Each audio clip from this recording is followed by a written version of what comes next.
This is Leela. She's currently worshipping the sky, apparently, or worshipping me, I don't know. But she's been getting awfully lonely lately, and I decided it was time to get her some friends.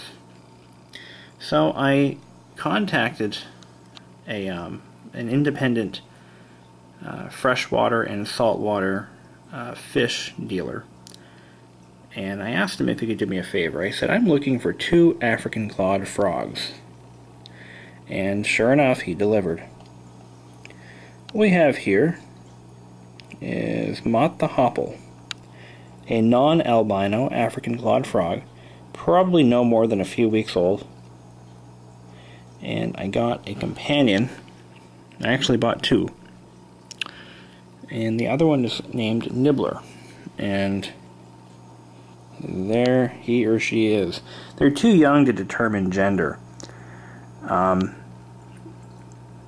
I decided to go with non-albino frogs because I wanted the natural colored ones just as a change of pace.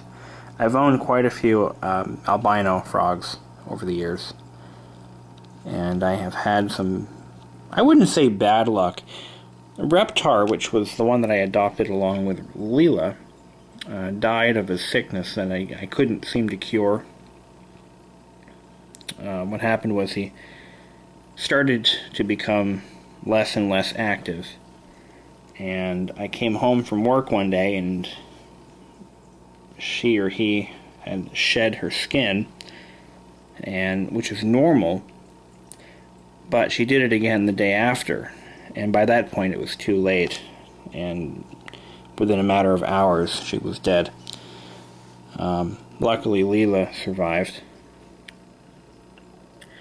survived long enough to consume the baby frog that I bought to replace Reptar with, and yeah, that was a little disheartening. But then I lost all faith, and I'm like, you know what, I'm just going to let Leela live alone, and I decided I didn't want to do that. So I bought these 2 guys. They're a little bit bigger and a little more active than the other frog that I bought.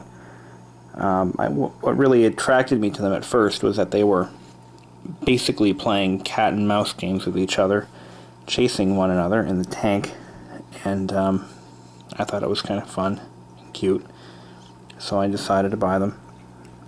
I would have bought them anyway because they were a special order for me, so. But it's pretty nice to see these little houses getting used again. Leela stopped using them since she's grown so large. She doesn't feel comfortable in them anymore. Every once in a while I find her in this little log thing, but other than that she pretty much stands there. So.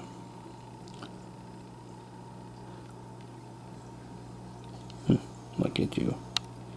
You're so cute. With their tiny little hands.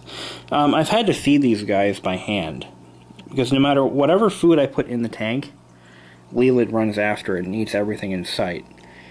So, to avoid the competition, I've started feeding them by hand. Leela gets a couple of pellets a day. I'm feeding her Reptomen, and it seems to be the right food. There's a reason I'm feeding her those and not bloodworms every day, because bloodworms will cause her to gain too much weight, and it's just not healthy for them. This stuff it contains a variety of dried fish products and and other substances. I'm sure it's not the best. It also includes a ton of vitamins. And it's kept her alive all this time, so it must be working.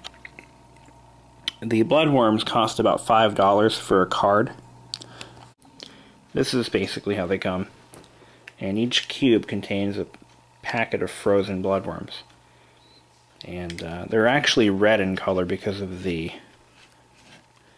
guar gum, I believe, that they're mixed with. See, as you can clearly see, they're designed for frogs. They love these stupid things. I mean, they freaking go crazy over these worms. And the little guys, I'm not feeding them pellets because I want them to grow a little bit first. The bloodworms will actually help them grow healthier and faster, I think. And they won't eat the pellets. I soften them up in the water, and I hold them right in front of the frogs, and they won't touch it. So the bloodworms, of course, they go crazy over. And Leela, of course, can smell the food, so she's chasing my hand. I have to hold her back so that she doesn't eat their food too. So I let her nibble on my fingers. It's kind of cute. But she does. She'll sit there and she'll nibble on my fingers. And I have to kind of gently hold her back so the other little guys can eat. Survival of the fittest, I guess.